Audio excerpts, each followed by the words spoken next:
नमस्कार, स्वागत है आपका मुनाफे की मंडी में, जहां हम आपको कमोडिटी मार्केट की तमाम बड़ी खबरें, साथ ही आपके लिए बेहतरीन कॉल्स लेकर आते हैं। इसके अलावा आपको हाजिर बाजार की खबरों के साथ देश भर के मंडियों का अपडेट भी हम आपको देते हैं। आज हमारे साथ 3 मेहमान हैं जो अगले आधे घंटे तक आपको मदद करेंगे। वीरेंद्र वकील हैं पैराडाइम कमोडिटी से, हमारे साथ भूपेश शर्मा है टेक्निकल एनालिस्ट है बीकानेर से, और साथ ही हमारे साथ अनिंदया बैनर्जी हैं कोटक सिक्योरिटीज से। आप तीनों मेहमानों का बहुत बहुत शुक्रिया। सबसे पहले बात चांदी की करेंगे, जहां पर गिरावट दिख रही है। करीब करीब 1000 रुपए की गिरावट दिखी है। हालांकि ये गिरावट थोड़ी अब कम हुई है, 93,200 के आसपास अब चांदी आ चुकी है, करीब 1% नीचे है। सबसे पहले बीरेन जी आप बताइए, चांदी को लेकर क्या लग रहा है? चांदी क्या 90,000 रुपए तक फिसल सकती है, या यहां से आप रिकवरी देख रहे हैं चांदी में? अब आज क्लोजिंग के समय में थोड़ी रिकवरी आ चाहिए। पिछली 3-4 वीक से मैं देख रहा हूँ कि वीकेंड पे मार्केट में थोड़ा इवेंट रिस्क या इवेंट प्रीमियम बिल्डअप होता है, तो शाम के सत्र में थोड़ी सी रिकवरी आ सकती है। फिलहाल इसका लंदन स्पॉट के हिसाब से 30.30 सपोर्ट एरिया है और 32.80 रेजिस्टेंस एरिया है। ये वोलेटाइल टॉपिंग हो रही है, करीबन 2 से 3% की परसेंटेज में एवरीडे मूवमेंट देखने को मिलेगी। अगर बड़ी तेजी होनी है तो 3280 के ऊपर सस्टेन होना जरूरी है। वो नहीं हो पाएगा तो मे बी हम मीडियम टर्म में यानी जुलाई एक्सपायरी के आसपास शायद इसको वापस 87। आपका भी चांदी को लेकर ये है। अनिंदया बैनर्जी आप बताइए, आपको क्या लग रहा है? चांदी की चाल आपको यहां से किस तरह की दिख रही है? क्या और गिरावट चांदी में आपको यहां से दिख रही है क्या?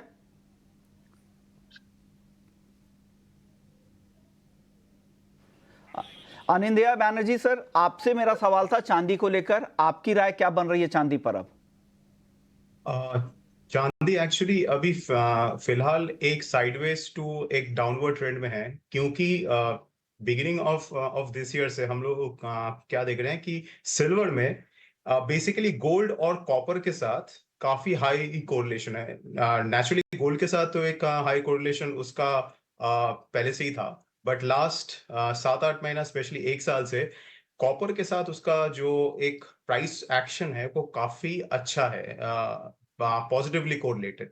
तो अभी क्या हो रहा है, गोल्ड में उतना फॉल नहीं हुआ है लास्ट एक हफ्ता 10 दिन में, जितना कॉपर में हुआ है। और कॉपर में गिरा ये आपका फॉल की वजह से सिल्वर में भी एक करेक्शन आया है। तो अभी for intraday it is a little oversold, तो हो सकता है कि we might see a bounce, but overall आपका 93,700 का एक रेजिस्टेंस है ऑन द टॉप साइड, और सपोर्ट है, जो मेजर सपोर्ट है वो है 92,700। अगर 92,700 ब्रेक होता है शाम को because of weakness in the copper prices, तो हो सकता है we can see a deeper slide. Otherwise अभी फिलहाल के लिए 92,700 और 93,700 के बीच it can continue to play. यानी 92,700 इनको लगता है कि एक बढ़िया सपोर्ट है। अगर वो टूटता है तो काफी गिरावट बढ़ सकती है, और ऊपर की तरफ जो रेजिस्टेंस अभी दिख रहा है वो है 93,700 के लिए। आज की राय अनिंदया बैनर्जी की तरफ से है। अनिंदया के बारे में बता दूं कि एक कमोडिटी, करेंसी और इंटरेस्ट रेट्स के हेड हैं, और कमोडिटी रिसर्च के हेड हैं, कोटक सिक्योरिटी से आते हैं। आज पहली बार ईटी नाउ स्वदेश पर आए हैं। चलिए गोल्ड पर बताइए अनिंदया बैनर्जी सर, आपको क्या लग रहा है, गोल्ड की चाल आगे किस तरह की रह सकती है? गोल्ड में इंट्राडे क्योंकि एक लास्ट 3-4 दिन से इट हैज बीन फ्लैट, तो हम लोग एक्सपेक्ट कर रहे हैं कि इंट्राडे में हो सकता है एक करेक्शन हो, जिसके लिए we have a sell call on gold at this point. क्योंकि आज शाम को आपका इम्पोर्टेंट एक इंडिकेटर है और यूएस डेटा है जो कोर पीसी ही है, जो बेसिकली इन्फ्लेशन का ट्रेंड बताएगा यूएस इकोनॉमी में। अगर वो डेटा थोड़ा सा स्ट्रॉन्ग आता है देन एक्सपेक्टेड, तो हो सकता है गोल्ड में एक फर्दर करेक्शन हो। बट ओवरऑल अगर देखा जाए तो गोल्ड सिल्वर से थोड़ा सा स्ट्रॉन्ग लग रहा है, मतलब जो गोल्ड सिल्वर रेशियो है वो थोड़ा सा और इम्प्रूव कर सकता है to in favour of gold. So immediately gold थोड़ा सा साइडवेज टू डाउनवर्ड है, but overall it is looking better than silver. Okay, तो ये राय आपकी यहाँ पर आ रही है गोल्ड को लेकर, लेकिन आज इंट्राडे के लिए इनकी सलाह गोल्ड की बेचने की है, 72,180 पे बेचे। टारगेट है 71,970 का, स्टॉप लॉस है 72,300 का। आज एक अहम आंकड़ा भी है पीसीई के, वहां पर नजर रहेगी क्योंकि उस पर फेड के लिए वो एक अहम इंडिकेटर है। आप बताइए भूपेश जी, आपको क्या लग रहा है गोल्ड और सिल्वर की चाल यहां से? जी नमस्कार विश्वमोहन जी। अगर बात करें गोल्ड और सिल्वर की, तो मुझे गोल्ड और सिल्वर में आज के लिए सिल्वर का बाजार ज्यादा कमजोर दिखता है अभी भी। और 93,300 93,400 500 के आसपास सिल्वर में बिकवाली करनी चाहिए। 93,900 के ऊपर का स्टॉप लॉस लगाएं। नीचे में 92,700 और 92,100 के लक्ष्य संभावित रहेंगे आज शाम के सत्र के लिए। वहीं अगर गोल्ड की बात करें, तो आज मुझे गोल्ड अपसाइड में बेचने की बजाय 72,050 के नीचे जुलाई वायदा बेचना समझ आता है, जिसका स्टॉप लॉस 72,250 के ऊपर का रहेगा। नीचे में लक्ष्य 71,850 और 71,650 के रहेंगे। आपको भी लग रहा है गोल्ड और सिल्वर दोनों आज बेचना चाहिए? देखिए बिल्कुल राय कैसे मिल रही है। अभी 93,700 का टारगेट ये दे रहे हैं और 93,400 पर बेचने की सलाह चांदी को दे रहे हैं, और गोल्ड भी यहाँ पर बेचने की ही सलाह है 72,050 के लेवल पे। बीरेन सर, आप गोल्ड में क्या सलाह दे रहे हैं? क्या करना चाहिए करेंट लेवल पे? क्या 72,000 के आसपास बाइंग, आप क्या सलाह देंगे बाइंग की, या वेट करेंगे नीचे में खरीदना चाहिए? मैं हल्के से बाउंस पे शॉर्ट जाना प्रेफर करूंगा 72,200 के आसपास। 72,700 का स्टॉप लॉस रहेगा। डाउन साइड में 71,500 का टारगेट रहेगा। 2 से 3 वर्किंग सेशन का ये लक्ष्य है। अब बात कर लेते हैं बेस मेटल्स की, जहां पर रिकवरी अब दिख रही है। कॉपर नीचे से काफी रिकवर हुआ है। अब देखिए 880 के आसपास जून का वायदा जा चुका है, हल्की तेजी भी दिख रही है। एल्युमिनियम में भी अब हल्की तेजी दिख रही है, 244 के आसपास आ गया है। जो स्क्रीन पे भाव दिख रहे हैं वो करंट मंथ का कॉन्ट्रैक्ट है, मई का, जिसकी आज एक्सपायरी है। तो जून के भाव में रियल रिफ्लेक्शन यहाँ पे दिख रहा है। अनिंद्या बैनर्जी, आप बताइए बेस मेटल्स पे आपकी राय क्या बन रही? क्या ये रिकवरी और बढ़ेगी क्या बेस मेटल्स की? देखिए, बेस मेटल्स में जो सबसे बड़ा फैक्टर था वो है चाइना। और आज ये चाइना से जो पीएमआई डेटा रिलीज हुआ, ऑफिशियल पीएमआई जो है मैन्युफैक्चरिंग सेक्टर का, वो काफी वीक था। और चाइना में जो लास्ट 2-3 महीना में एक पॉजिटिव सेंटिमेंट डेवलप हुआ इक्विटी मार्केट, कमोडिटी मार्केट के ऊपर, वो इसके लिए डेवलप हुआ है कि चाइना का जो मैन्युफैक्चरिंग सेक्टर है, चाइना का जो रियल एस्टेट सेक्टर है, वो आगे बेटर परफॉर्म करेगा। बट आज का जो डेटा था वो काफी वीक था। तो एक डेटा से तो ट्रेंड नहीं बनता है, बट उसके कारण हम लोग आज सेल ऑफ हम लोग को दिख रहा है across the board base metals में। नाउ कॉपर में प्राइसेस काफी रैली कर चुका था, मगर कॉपर का सबसे बड़ा वीकनेस है और वीक पॉइंट है कि चाइना में जो स्टॉक्स है, इन्वेंट्री है, वो काफी हाई है और चाइना का डिमांड उस हिसाब से इंप्रूव हुआ नहीं है। तो जिसके कारण हम लोगों को कॉपर में सेल ऑफ दिखा है। और जो प्रीमियम होता है कॉमेक्स और एलएमई का, तो वो भी काफी हद तक ये आपका घट चुका है। तो ये सब एक ही चीज दर्शा रहा है कि कॉपर में जो बुलिश एक सेंटिमेंट था वो अभी उतना है नहीं। तो हो सकता है कॉपर में इन द नियर टर्म एक बाउंस हो, क्योंकि काफी ओवरसोल्ड है, स्पेशली कल का सेल ऑफ के बाद।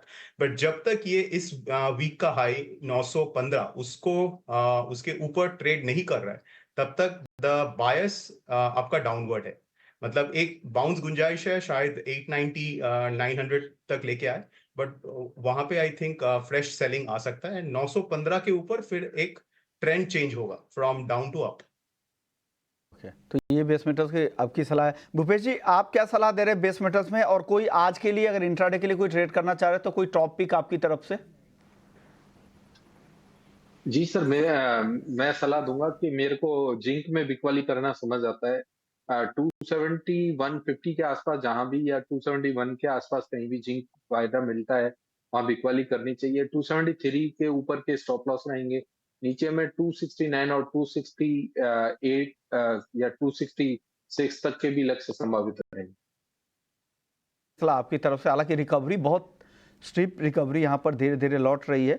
जून का वायदे में भी अब हल्की गिरावट दिख रही है, 270 के आसपास है और करंट मंथ का कॉन्ट्रैक्ट है ये। हालांकि यहाँ पर तो ट्रेड नहीं है। अब बीरेन सर, आप बताइए बेस मेटल्स में क्या करें? बेस मेटल में आज मिला जुला कारोबार है, बट होगा। इंट्राडे पर्पस में कॉपर में बाइंग प्रेफर करूंगा करंट लेवल से।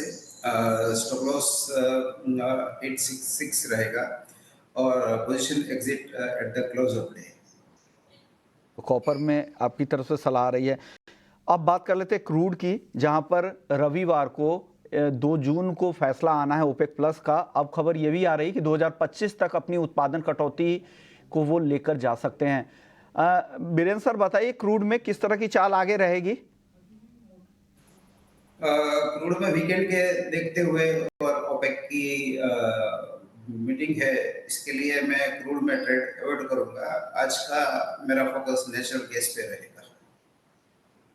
बैनर्जी जी, आप बताइए, कच्चे तेल में क्या लग रहा है आपको आगे? देखिए, ओपेक का जो मीटिंग है वो काफी इम्पोर्टेंट है, बट क्योंकि लास्ट 2 दिन में एक गिरावट हुआ है, स्टीप फॉल, और ये मार्केट जनरली साइडवेज है लास्ट 1 महीना से, तो एक ये बाइंग जोन में है जहां से हम लोग लॉन्ग करने का सलाह दे रहे हैं। स्टॉप लॉस रहेगा आपका, छोटा सा ही स्टॉप लॉस है, तो इंट्राडे में हम लोगों का लॉन्ग का ही सलाह है, क्योंकि आपका जो 6450 के आसपास जो सपोर्ट है वो काफी स्ट्रांग है, 6450 6440। तो जनरली ये एक आपका 6700 से 6440-50 के बीच ये रेंज में ये मूव किया है लास्ट कुछ हफ्ते, तो lower end of the range में है, तो यहाँ पे लॉन्ग किया जा सकता है इंट्राडे के लिए।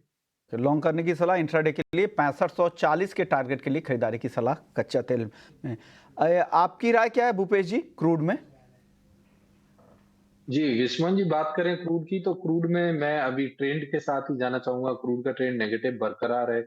6450 के नीचे बिकवाली करना पसंद करूंगा। अभी भाव 6490 का है। 6450 के नीचे जाने पर 6490 का ये स्टॉप लॉस लगाएं। नीचे में मुझे उम्मीद है कि 6400 और 6360 तक के लक्ष्य भी संभावित रहेंगे शाम तक के सत्र। नेचुरल गैस में आज 1.5% से ज़्यादा की गिरावट है। नॉन एग्री मार्केट में सबसे कमज़ोर दिख रहा है नेचुरल गैस। बीरेंद्र सर बताइए, क्या करना चाहिए? 213 रुपए के आसपास जून का वायदा है, 1.5% नीचे, क्या करें एनजी में आज? 209-10 के आसपास बाई करना चाहिए। अगर थोड़ा सा एग्रेसिव ट्रेडर है तो करंट लेवल पे भी बाई कर सकते हैं। 203 का स्टॉप लॉस होना चाहिए। 2 से 3 दिन की टाइम फ्रेम के हिसाब से 222 का लक्ष्य रहेगा। शॉर्ट टर्म चार्ट में ये काफी ओवरसोल्ड है, तो यहाँ शायद बाउंस आना चाहिए। की उम्मीद कर रहे हैं नेचुरल गैस में बीरेंद्र जी, इनको लग रहा है 209 के आसपास खरीदे, 222 के टारगेट के लिए 203 का स्टॉप लॉस जरूर लगा लीजिएगा, क्योंकि गिरावट कभी कभी काफ़ी स्टीप भी हो जाती है, तो 203 का स्टॉप लॉस जरूर याद करके लगा लीजिएगा। चलिए, वक्त है भी जीरे में आज भी गिरावट यहाँ पर दिख रही है। जीरा वायदा, जून वायदा 28,000 रुपये के नीचे आ चुका है, करीब 2% की नरमी यहाँ पर दिख रही है। इंटरनेशनल मार्केट में जून और जुलाई में विदेशी बाजारों के अराइवल जब बढ़ेंगे तो ये दबाव और बढ़ सकता है, इस तरह की चिंता बनी हुई है। और कई सारे ऐसे देश हैं, चाइना, सीरिया, टर्की और अफगानिस्तान, जहाँ इस बार फसल बेहतर रहने की संभावना बताई गई है, अनुमान लगाया गया है और उसका दबाव भी दिख रहा है। लेकिन घरेलू बाजार में स्थिति अब ये है कि अब मंडियों में अराइवल सब काफ़ी कम हो गए हैं। कई सारे स्टॉकिस्ट और जो बड़े किसान हैं उन लोगों ने भी माल को भी रोका है, कहीं ऊंचे भाव मिले इस उम्मीद में। हमारे साथ दिनेश सोनी हैं, डायरेक्टर है श्री श्याम इंटरनेशनल के, मसाला के कारोबारी भी है, मंडोर मंडी इंडस्ट्रीज एसोसिएशन को वहाँ पर रिप्रेजेंट भी करते हैं। दिनेश जी बताइए, क्या हो रहा है जीरे में? सबसे पहले बताइए, जीरे में क्या हो रहा है, आपको क्या लग रहा है, मार्केट क्या कैसे चल रहा है, मंडियों का क्या हाल है?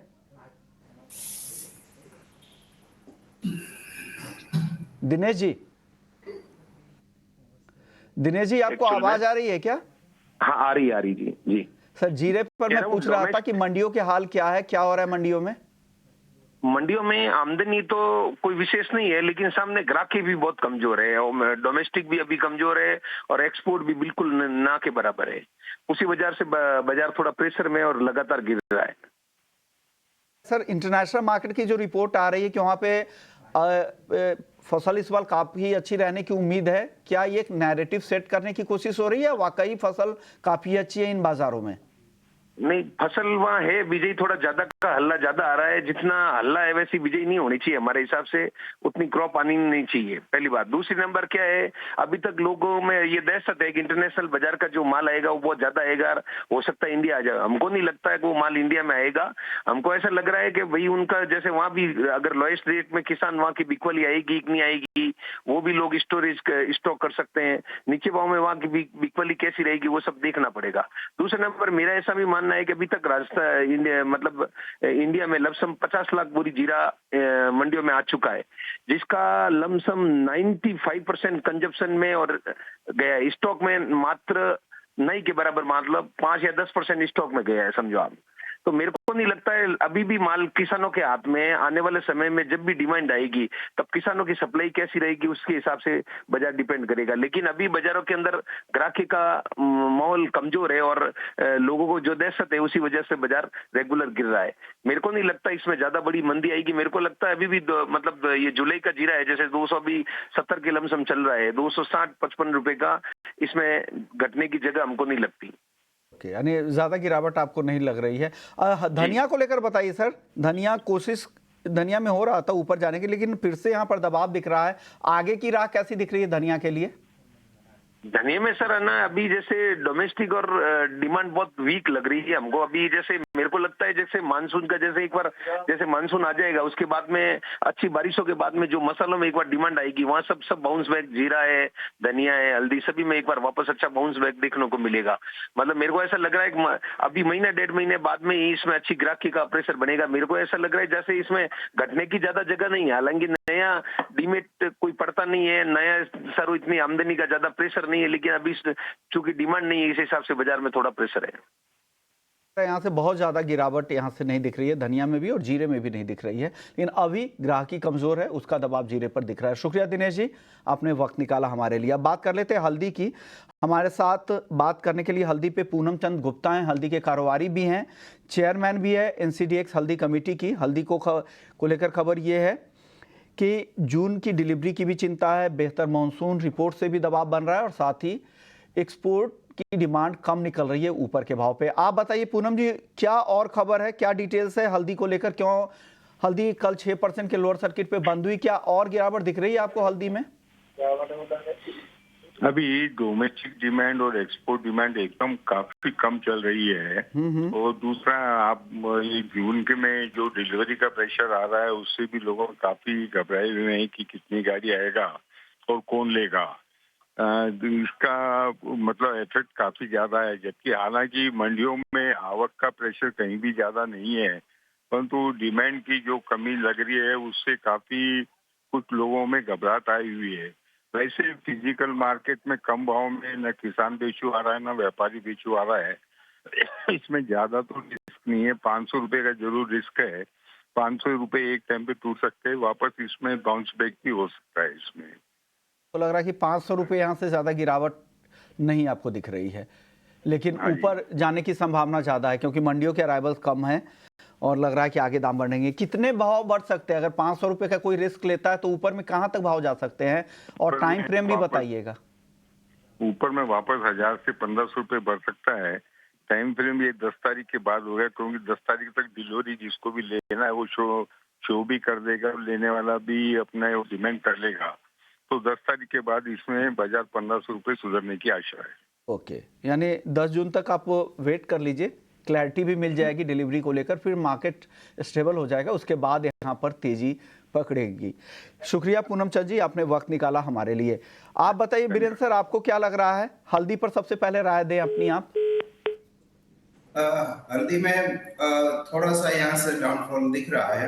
मार्केट ने इंटरिम जो 21,000 का भाव दिखाया था अगस्त कॉन्ट्रैक्ट में, वो फिलहाल तो इंटरिम टॉप लग रहा है। टेंटेटिव रेंज हम इसकी 16,400 से 18,400 की मान सकते हैं।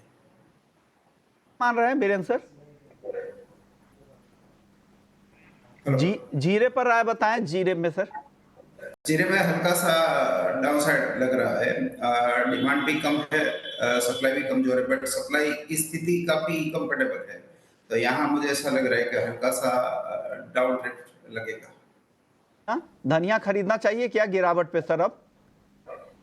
दुनिया में मार्केट बेहद सुस्त है, तो इसमें मैं साइडलाइन रहना प्रेफर करूंगा। साइडलाइन है, लेकिन थोड़ी गिरावट यहाँ पर इन दोनों में दिख रही है, जीरे में और हल्दी में। उसके बाद कुछ रिकवरी की उम्मीद बन सकती है। आप बताइए भूपेश जी, आपकी राय क्या है मसालों पर? छोटा जवाब दीजिएगा सर। जी सर, मसालों की बात करें तो मुझे जीरे में बिकवाली करना समझ आता है। 28,250 से कहीं भी 300 के आसपास मिलता है, तो जीरे में बिकवाली करनी चाहिए। नीचे में 26,500 26,000 तक के भी है ना लेवल देखे जा सकते हैं आने वाले समय में। वहीं हल्दी की बात करें तो हल्दी 17,000 के नीचे जहाँ कहीं भी मिलती है वहां खरीदारी करनी चाहिए। 300 से 400 पॉइंट का स्टॉप लॉस लगाएं। 1400 से 1500 पॉइंट की इसमें आसानी से एक उछाला और देखा जा सकता है। शुक्रिया भूपेश जी आपका, बीरेन्द्र जी आपका, आप लोगों ने वक्त निकाला, और साथ ही बैनर्जी सर आपका भी बहुत बहुत शुक्रिया। तो मुनाफे की मंडी में इतना ही। ब्रेक के